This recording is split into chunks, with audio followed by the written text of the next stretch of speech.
नमस्कार दोस्तों, मैं सीमा शर्मा। आप मुझे पहचान ही गए होंगे मेरे YouTube चैनल ज्ञान चलते चलते के माध्यम से। क्लास 12 की हिंदी की पाठ्य पुस्तक आरोह भाग 2 के गद्य खंड के 11 नंबर चैप्टर भक्तिन के प्रश्नोत्तर पे चर्चा करूंगी। तो आइए दोस्तों शुरू करते हैं। दोस्तों, हमारा पहला प्रश्न है, भक्तिन अपना वास्तविक नाम लोगों से क्यों छुपाती थी? भक्तिन को ये नाम किसने और क्यों दिया होगा? उत्तर, भक्तिन का वास्तविक नाम लक्ष्मी था। हिंदुओं के अनुसार लक्ष्मी धन की देवी है। प्राय नाम व्यक्तित्व का परिचायक होता है, किंतु भक्तिन गरीब थी। उसका पूरा जीवन ससुराल वालों की सेवा करने और पति की मृत्यु के बाद संघर्ष करते हुए व्यतीत हुआ। इस प्रकार उसके नाम का वास्तविक अर्थ और उसके जीवन का यथार्थ दोनों परस्पर भिन्न थे। इसलिए निर्धन भक्तिन सबको असली नाम लक्ष्मी बताकर उपहास का पात्र नहीं बनना चाहती थी। इसलिए वह किसी को भी अपना असली नाम नहीं बताती थी। उसे लक्ष्मी नाम उसके माता पिता ने दिया होगा, क्योंकि उन्हें लगा होगा कि बेटी लक्ष्मी की अवतार होती है। इसलिए उसके आने से वे तो खुशहाल होंगे ही, साथ ही जिसके घर वह जाएगी वे भी धन धान्य से भरपूर हो जाएंगे। इसके बाद उसे एक और नाम मिला, भक्तिन, जो महादेवी वर्मा ने उसका घुटा हुआ सिर, गले में कंठी माला और भक्तों की तरह सादगीपूर्ण वेशभूषा देखकर दिया होगा। प्रश्न नंबर 2 कन्या रत्न पैदा करने पर भक्तिन पुत्र महिमा में अंधी अपनी जेठानियों द्वारा घृणा व उपेक्षा का शिकार बनी। ऐसी घटनाओं से ही अक्सर ये धारणा चलती है कि स्त्री ही स्त्री की दुश्मन होती है। क्या इससे आप सहमत हैं? उत्तर, हाँ, हम इस बात से पूरी तरह सहमत हैं, क्योंकि भक्तिन के पुत्र न होने पर उसे उपेक्षा अपने ही घर की स्त्रियों अर्थात सास और जेठानियों से मिली। सास और जेठानियाँ चौकी पर बैठकर आराम फरमाती थी, क्योंकि उन्होंने लड़कों को जन्म दिया था। भले ही वो किसी लायक नहीं थे और भक्तिन तथा उनकी नन्ही बेटियों को घर और खेतों का सारा काम करना पड़ता। यहाँ तक कि उनके खाने पीने में भी अंतर था। जेठानियों के लड़के दूध मिलाई खाते और लड़कियाँ मोटा अनाज। लड़कियां होने के बावजूद उसके पति का भक्तिन के प्रति स्नेह कभी कम नहीं हुआ। मेरे हिसाब से किसी भी घर में बिना स्त्री की सहमति के भ्रूण हत्या, दहेज की मांग, परिवार में बेटा बेटी में अंतर, बेटी बहुओं पर अत्याचार आदि नहीं किया जा सकता। प्रश्न नंबर 3, भक्तिन की बेटी पर पंचायत द्वारा जबरन पति थोपा जाना एक दुर्घटना भर नहीं, बल्कि विवाह के संदर्भ में स्त्री के मानव अधिकार, विवाह करे या ना करे अथवा किससे करे, इसकी स्वतंत्रता को कुचलते रहने की सदियों से चली आ रही सामाजिक परंपरा का प्रतीक है। कैसे? उत्तर, भक्तिन की बेटी के संदर्भ में पंचायत द्वारा किया गया न्याय तर्कहीन और अंधे कानून पर आधारित है। भक्तिन के जेठ के बेटे ने संपत्ति के लालच में षड्यंत्र कर उसकी विधवा लड़की को धोखे से जाल में फंसाया। पंचायत ने निर्दोष लड़की की कोई भी बात नहीं सुनी और एक तरफा फैसला देकर उसका विवाह जबरदस्ती उसके निकम्मे साले से कर दिया। इसी वजह से भक्तिन को घर छोड़ना पड़ा। विवाह के इस संदर्भ में स्त्री के अधिकार को कुचलने की परंपरा हमारे देश में सदियों से चलती आ रही है। आज भी हमारे समाज में स्त्रियों के विवाह का निर्णय उसके परिवार वालों द्वारा लिया जाता है। उसे बेजवान वस्तु की तरह अनजान हाथों में सौंप दिया जाता है, और यदि कोई लड़की विरोध करने का साहस करती भी तो उसके स्वर को दबा दिया जाता था।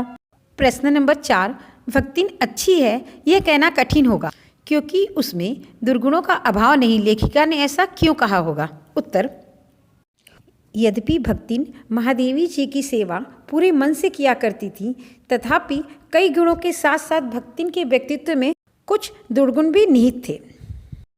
वह घर में इधर उधर पड़े रुपये पैसे भंडार घर की मटकी में छुपा देती थी और अपने इस कार्य को चोरी नहीं मानती थी। महादेवी के क्रोध से बचने के लिए भक्तिन बात को इधर उधर करके बताने को झूठ नहीं मानती थी। अपनी बात को सही सिद्ध करने के लिए वह तर्क वितर्क भी करती थी। वह दूसरे को अपनी इच्छा अनुसार बदल देना चाहती थी, पर वह स्वयं बिल्कुल भी नहीं बदलना चाहती थी। और वह शास्त्रीय बातों की व्याख्या अपनी इच्छा अनुसार करती थी और उन्हें अपने नियमों एवं आदतों को उस आधार पर सही ठहराकर ही मानती थी। और इसके यह दुर्गुण लेखिका को बिल्कुल भी अच्छे नहीं लगते थे। प्रश्न नंबर 5, भक्तिन द्वारा शास्त्र के प्रश्न को सुविधा से सुलझा लेने का क्या उदाहरण लेखिका ने दिया है? उत्तर, जी हाँ, लेखिका ने उदाहरण प्रस्तुत किए। जैसे लेखिका को भक्तिन का सिर मुंडवाना पसंद नहीं था। लेखिका उसे ऐसा करने के लिए हमेशा मना किया करती थी, परंतु भक्तिन केस मुंडाने से मना किए जाने पर शास्त्रों का हवाला देते हुए कहती थी, तीरथ गए मुंडवाए सिद्ध। यह बात किस शास्त्र में लिखी है? इसका भक्तिन को कोई ज्ञान नहीं था, जबकि लेखिका को पता था कि यह उक्ति शास्त्र में न होकर किसी व्यक्ति द्वारा कही गई है।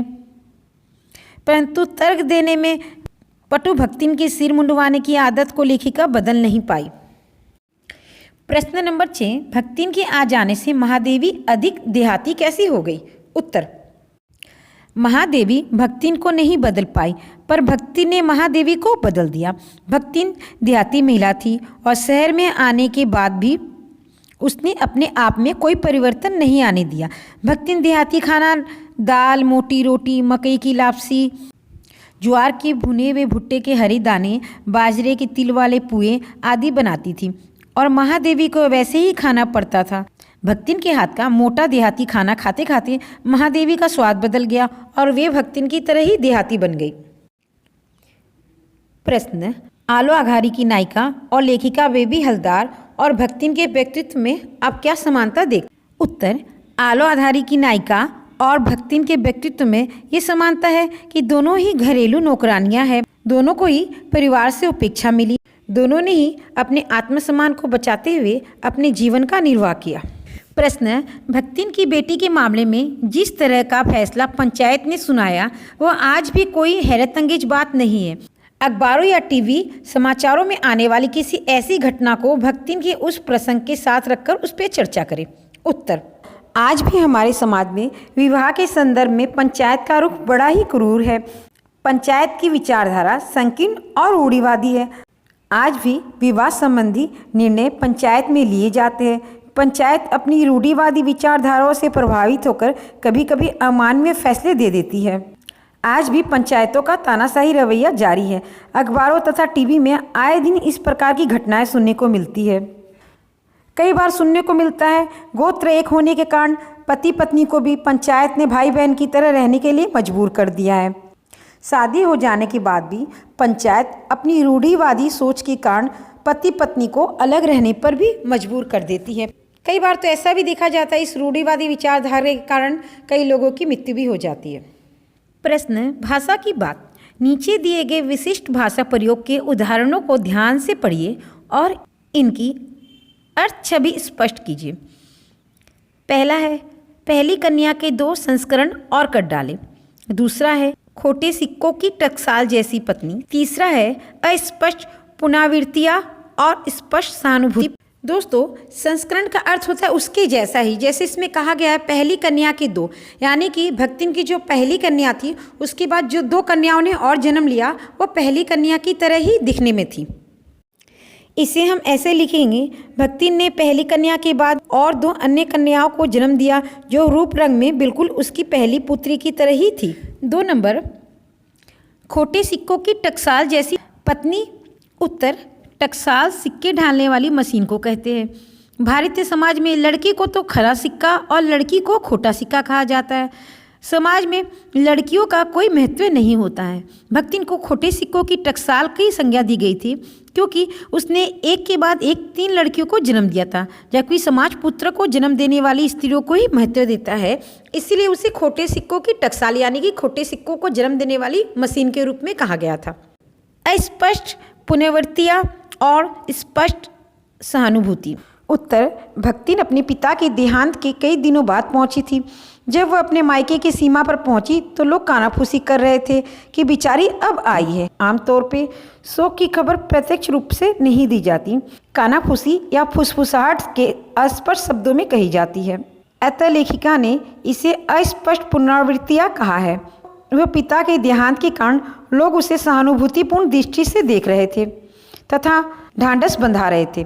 बातें स्पष्ट तौर पर की जा रही थी, अतः उन्हें लेखिका ने स्पष्ट सहानुभूति कहा है।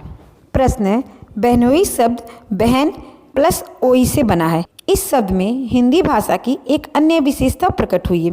पुल्लिंग शब्दों में कुछ स्त्री प्रत्यय जोड़ने से स्त्री शब्द बनने की एक समान प्रक्रिया कई भाषाओं में दिखती है, पर स्त्रीलिंग शब्द में कुछ पुल्लिंग प्रत्यय जोड़कर पुल्लिंग शब्द बनाने की घटना प्राय अन्य भाषाओं में दिखलाई नहीं पड़ती।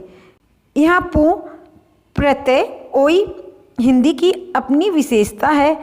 ऐसे कुछ और शब्द और इनमें लगे पुं प्रत्ययों की हिंदी तथा और भाषाओं की खोज करें। उत्तर, जिस तरह बहन के साथ ओई जुड़ने से वो स्त्रीलिंग से पुल्लिंग होकर बहनोई हो जाता है, उसी तरह ननद के साथ दोई जोड़ने से वह स्त्रीलिंग से पुल्लिंग नंदोई हो जाता है।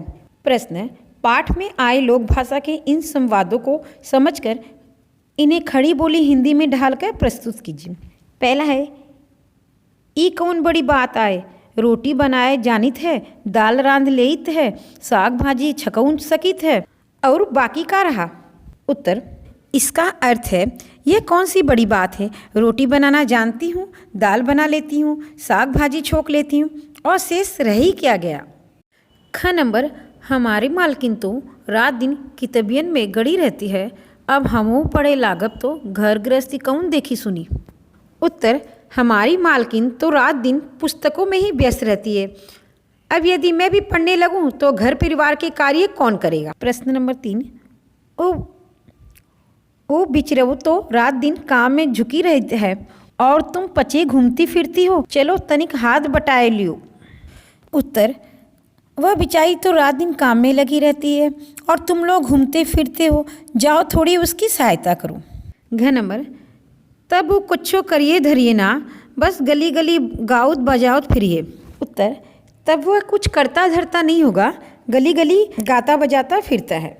प्रश्न, तुम पचिका का बताइए, 50 बरिसे से संग रहित है। उत्तर, तुम लोगों को मैं क्या बताऊं, 50 वर्ष से साथ में ही रहती हूँ। प्रश्न, हम कुकरी बिलारी नहीं होए, हमार मन पुसाई तो हम दूसरा के जब, नहीं तो तुम्हार पचे की छाती पे हरवा भुजब और राज करब, समझे रहो। उत्तर, मैं कोई कुत्ती बिल्ली नहीं हूँ, मेरा मन करेगा तो मैं दूसरे के घर जाऊंगी, अन्यथा तुम लोग की छाती पर ही होला भूनूंगी, अर्थात मैं राज करूंगी, यह समझ लेना।